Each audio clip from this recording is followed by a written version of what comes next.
오대영 라이브 첫 번째 이슈 시작합니다. 오늘 오전 현충일 추념식에 참석한 김건희 여사의 모습입니다. 3.1절 기념식 때만 해도 보이지 않았는데 국경일 혹은 기념일 행사에 오랜만에 등장했습니다. 어제는 어린이들과 함께 하는 단독 일정도 소화했습니다.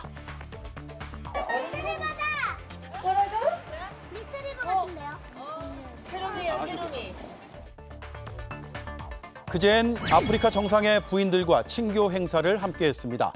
사흘 연속 공개 석상에 나온 것이죠. 그런데요, 이런 광폭 행보 와중에 김 여사 소환 방식에 대한 새로운 소식들도 전해지고 있습니다. 어제 JTBC 뉴스룸은 검찰이 김 여사를 공개 소환하기로 방침을 세운 것으로 파악됐다라고 보도를 했습니다. 영부인이 포토라인에 서게 될 수 있다는 의미입니다.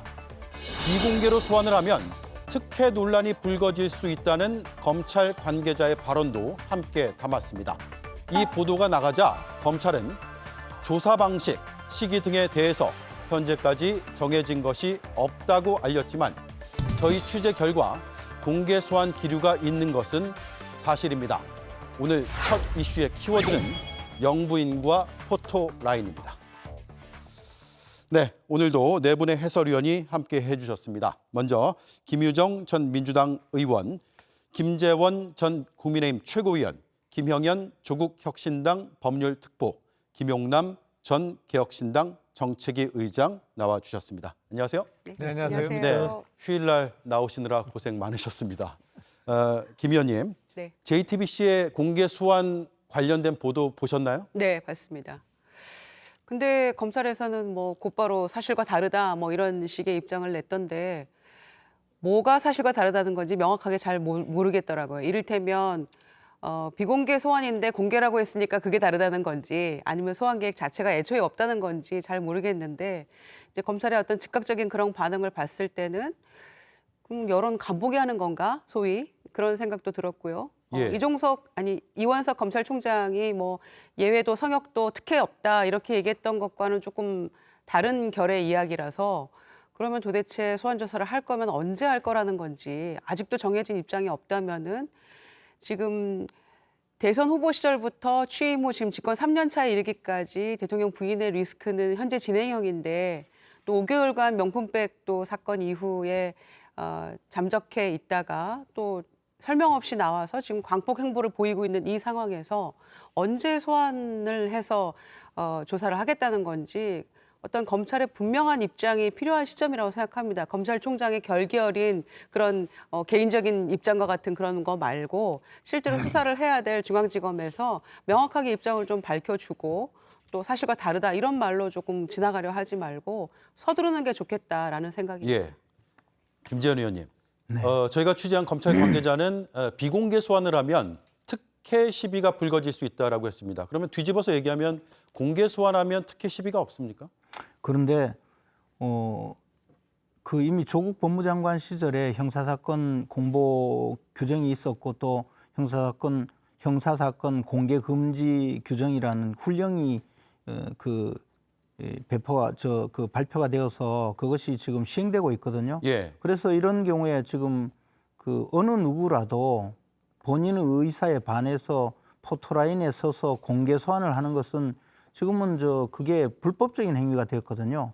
근데 어떻게 공개 소환을 하겠다는 것인지 저는 그거부터 조금 이해가 가지 않고 예. 그다음에 지금 김건희 여사에 대해서는 명백하게 혐의가 입증이 되었다든가 또는 그에 대해서 그 사건에 대해서 수사 방침이 완전히 정해져서 소환 일정만 남았다든지 그런 상황이 아니거든요. 근데 어떻게 이런 결정이 되었다고 보도가 된 것인지 저는 그거부터 조금 의문이었어요. 이 자리에 아마 계신 분들 중에 그 포트라인 써본 사람은 저밖에 없는 것 같은데요. 예. 제가 이른바 그 국정농단 사건으로 포트라인에 서서 1심부터 대법원까지 무죄 판결을 받았거든요. 그런데 무죄 판결을 받은 건 아무도 보도를 하지 않았어요.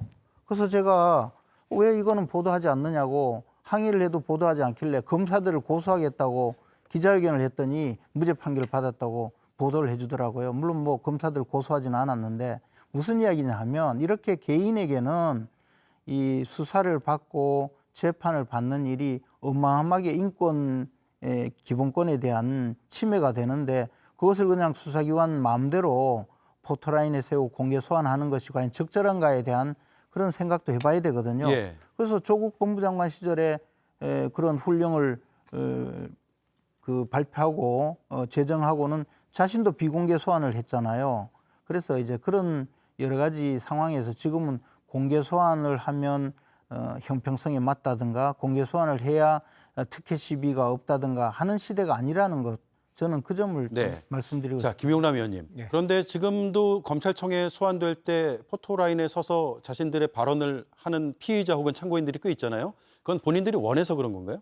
그러니까 조국 법무부 장관 시절에는 특히 당시 조국 장관의 가족과 관련한 수사에 대해서 공보 준칙이 바뀌면서 비공개 소환 원칙으로 다 포토라인에 안 썼습니다만 적어도 이 정부 들어서는 공개 소환돼서 조사받은 사람들이 많이 있죠. 그리고 무엇보다도 검찰에서 몇 월 며칠 몇 시에 우리가 누구를 불렀다라고 이렇게 언론에 알리는 순간에 사실상 공개 소환이 되는 거거든요. 예. 그러니까 그날 출석에 불응하지 않는 한 언론에 알려진 사실대로 몇 시쯤 들어올 걸 다 알기 때문에 또 언론이 가서 기다리고 있죠. 그렇죠. 그러니까 사실상 포토라인에 안 설 수 없는 상황이 되는 건데 검찰에서 그런 얘기가 나온 것은 제가 보기에는 수사팀 내부에서 분명히 공개 소환을 하려고 하는 검사들이 있는 것이고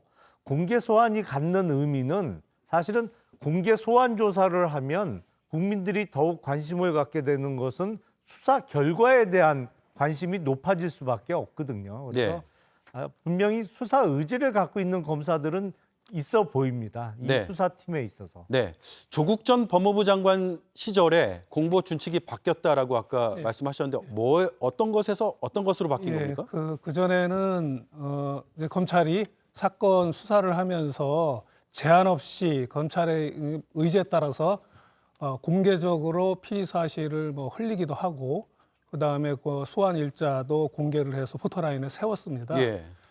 그런데 그 수사 관행이 사실은 정치 검사들이 어떤 표적 수사를 위한 언론 플레이를 위한 수사 기법 중에 하나였습니다. 그래서 확정되지도 않은 피의 사실을 미리 흘려서 일반 국민들에게 확정된 사실을 오인하게 만들고 그래서 수사의 동력을 받는다는 그런 이유와 그다음에 공개적으로 소환을 함으로 인해 가지고 공개적인 망신 주기를 하고 또 아울러서 피의자에게 심리적인 압박을 가하기 위한 그런 어떤 수사 기법으로서 활용이 되어 왔는데 조국 장관이 되면서 이제 그런 수사 기법은 불법 피의사실 공표죄가 엄연히 있는데 불법이다라고 해서 원칙적으로 금지를 했습니다. 그러면 소환 날짜와 시간을 알리는 것도 안 됩니까? 원칙적으로 금지인데, 예.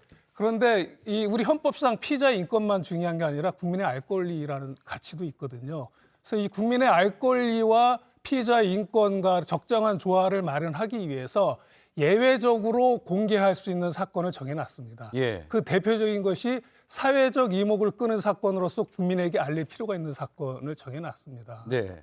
그래서 검찰이 보기에 원칙적으로 비공개 수사이지만 국민적 관심도가 높은 사건의 경우에는 국민의 알 권리 보장을 위해서 공개를 하도록 해놨고 이 사건이 바로 거기서 말하는 주요한 사회적 이목을 끄는 사건이 아닐까요? 온 국민이 다 관심을 갖고 있는데 네.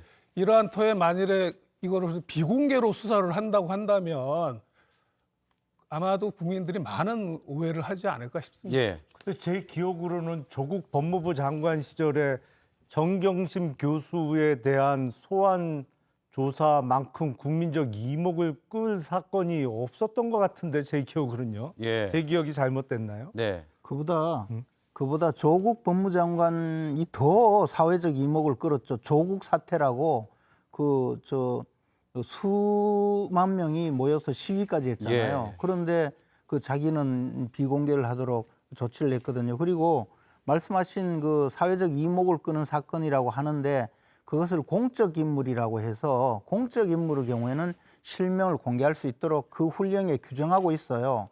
그리고 그 공적 인물도 자세하게 규정을 했거든요. 뭐 전직 국회의원, 현직 국회의원까지 그리고 지방자치단체장 그리고 대통령 비서실의 비서관급 이상 차관급 이상 공무원 다 규정을 하고 있어요. 예.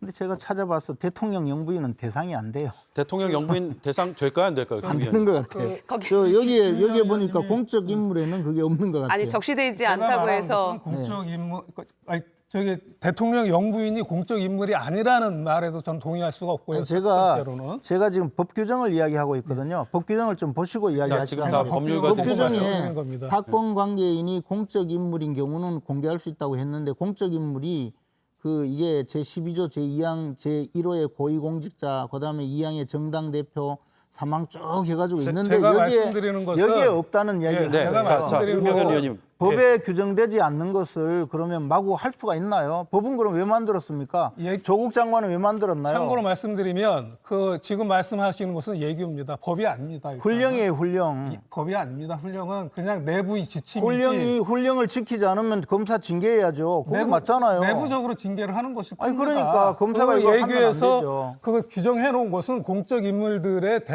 대표를 예시를 해놓은 것이지. 아니, 어떻게 대통령 대표를 영부인이 예시하나요? 어떻게 여기에 공적 해당되는 인물이 사람이 아니라는 건가요? 예외적 실명 알겠습니다. 공개에서 예외적으로 자. 이 사람들에 대해서는 실명을 김희정 공개하고 의원님. 있다고 한 건데. 그러니까 김정 생각을 의원님의 시각으로 볼 때 영부인은 포함이 될까요, 안 될까요? 아니 당연히 공적 인물이죠. 한번 생각을 해보세요. 그 훈령을 만들 때 어느 누가 대통령 부인이 포토라인에 쓸 거를 생각이나 했겠어요? 상상할 수 없는 일을 지금 우리 눈앞에 예견하고 있는 겁니다, 지금. 왜냐하면은 역대 대통령 부인 중에서 이렇게 다양한 여러 가지 의혹들을 그 현직일 때 한꺼번에 한 몸에 받으면서 국민적 관심사 또 비판의 대상으로 이렇게 떠오른 적이 있었나요? 그거를 상정하고 그 훈령을 만들지는 않았을 겁니다. 그러나 거기에 나열되거나 적시하지 않았다고 해서 대통령 부인이 그러면 사인입니까?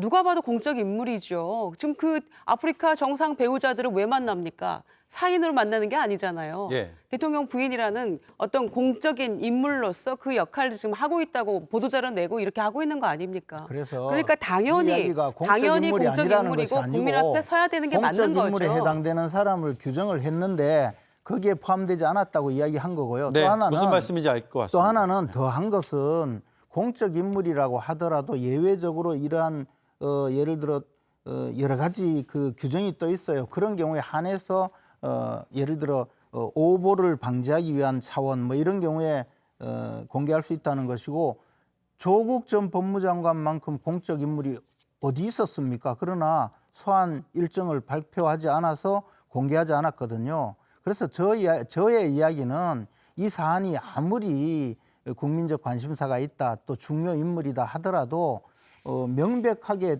법무장관 훈령이 있는데 그런데 검사가 공개 소환을 하겠다고 이야기한 것 자체가 저는 현실적으로 가능하지 않는 이야기고 그렇게 되지도 않을 거다 이 이야기를 한 거예요. 네, 마지막으로 김영현 예. 의원 반론 듣고 넘어갈게요. 뭐 지금 김재현 의원님이 제 이야기를 좀 약간 꽈서 지금 헷갈리게 지금 하시는데요. 첫 번째로는 대통령 영부인이 공적 그 법무부 훈령에서 정해진 열거한 공적 인물이 아니기 때문에 공적 인물이 아니다. 이것이 얼마나 말이 안 되는지는 제가 굳이 아니, 말씀을 제가 드리지 그렇게 않겠습니다. 이야기한 거 아니에요. 훈령에 나와 있는 공적 인물 제가 중에 말씀하잖아요. 포함이 안 자, 됐다고 김영현 이야기해요. 의원님 이야기하고 말씀하세요. 말씀하시죠. 아니 그게 아니라 자꾸 제 이야기를 왜 합니까? 그리고 두 그러니까 번째로는 이야기하죠. 제가 대통령 영부인이 공적 인물이라서 그 공개해야 된다는 이야기를 한 게 아니라 지금 말씀드린 법무부 훈령인 형사사건이 공부에 관한 규정에 명백히 돼 있습니다. 사회의 이목을 끄는 사건으로서 국민에게 알릴 필요가 있는 사건은 네, 공개할 수 알겠습니다. 있다고 이거는 합니다. 여기까지 하고요. 자, 이게 워낙 뜨겁다 보니까 정치권에서 특히 오늘 야권에서 여러 가지 반응들이 나왔는데 더불어민주당 홍익표 전 원내대표 한마디 했는데 그게 검찰의 생존 방식이다. 검찰로서는 살아있는 권력을 친다라고 할 것이다 라고 했고요.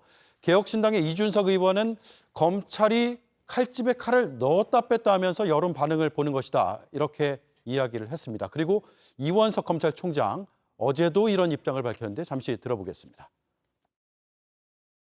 충분히 말씀을 드렸습니다. 이미 말씀을 드렸으니까 이제는 저희 검찰이 하는 일을 여러분이 지켜봐 주시면 감사하겠습니다. 자, 김용남 의원님, 예. 일단 검찰의 생존 방식이다라는 분석도 나왔어요. 정치권에서.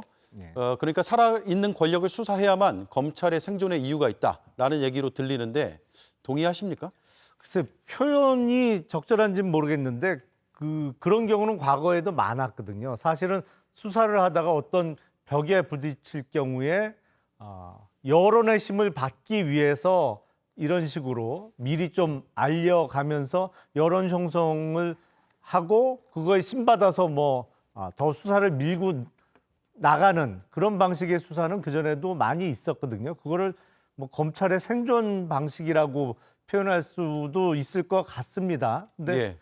제가 보기엔 어쨌든 이원석 검찰총장이 계속 수사 의지를 밝히고 있고 또 수사팀 일부에서도 실제로 소환 조사, 그것도 공개 소환 조사를 언급하는 거로 봐서 수사 의지는 확인이 됩니다만 다만 아쉬운 것은 이원석 검찰총장이 이제 임기가 얼마 안 남았거든요. 네. 임기가 좀 넉넉하게 많이 남아 있을 때 소위 외풍을 막아주는 바람막이로서 일찍 서둘렀으면 네. 좋지 않았을까라는 생각이 드는데 이제 몇 달 후면 퇴임하는 검찰총장이라 글쎄요, 확실한 바람막이가 될 수 있을지는 잘 모르겠습니다. 네, 김유정 의원 보시기 어때요? 지난번 출연하셔서 힘 다 빠진 검찰총장이라는 표현을 쓰셨는데.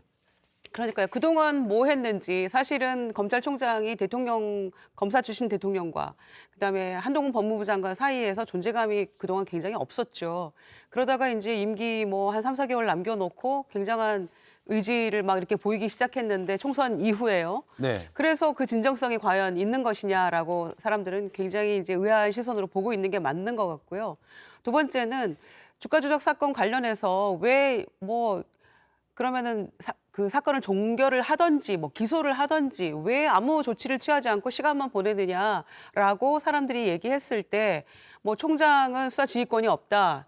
이렇게 배제됐다 이렇게 얘기를 했잖아요. 그러면은 그때야 검찰총장이 배우자였기 때문에 그렇게 추미애 법무부 장관이 배제시켜 놓은 겁니다마는 얼마든지 그거를 복구해달라고 얘기를 해야 되는 게 맞는 거겠죠. 그런데 예. 그런 의지도 안 보였잖아요. 그리고 명품백 관련해서도 작년 12월에 이게 이제 고발되고 사건이 이렇게 흘러왔던 건데 가만히 있다가 총선 이후에 막 갑자기 힘을 내서 막 달려보려는 그런 모습을 보이기만 할 뿐이지 말 외에 어떤 행동으로 지금 이어지지 않고 있어요. 그러니까 총장 혼자 계속 얘기는 하고 있는데 실제로 무엇이 진행이 되고 있는지 수사가 도대체 당사자인 김건희 여사에 관련해서는 어떻게 하겠다는 것인지에 대해서도 전혀 알려진 바가 없기 때문에 국민들은 이렇게 할 바에는 소환 조사도 못하고 기소도 안 할 바에는 그 두 가지 사건에 대해서 말씀입니다. 그러면은 특검으로 가야지라고 얘기하고 있는 거죠. 예. 그러니까 여전히 지금 큰 변화는 없어요.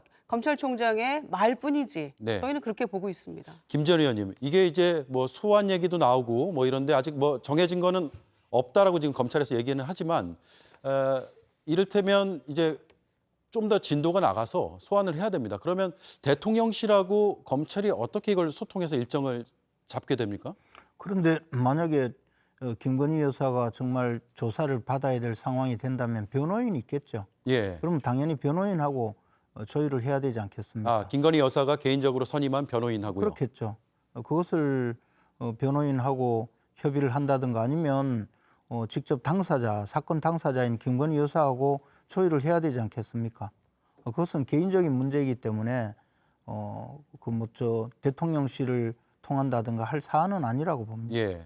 자, 김 의원님. 근데 김건희 여사가 최근에 공개 행보를 많이 늘리고 있어요. 최근 3일 동안은 연속해서 행보를 하고 있고 이게 이제 소환 일정을 앞두고 뭔가 이제 대통령실에서는 영부인의 역할을 강조하는 거 아니냐 이런 해석을 하는 분들도 있거든요.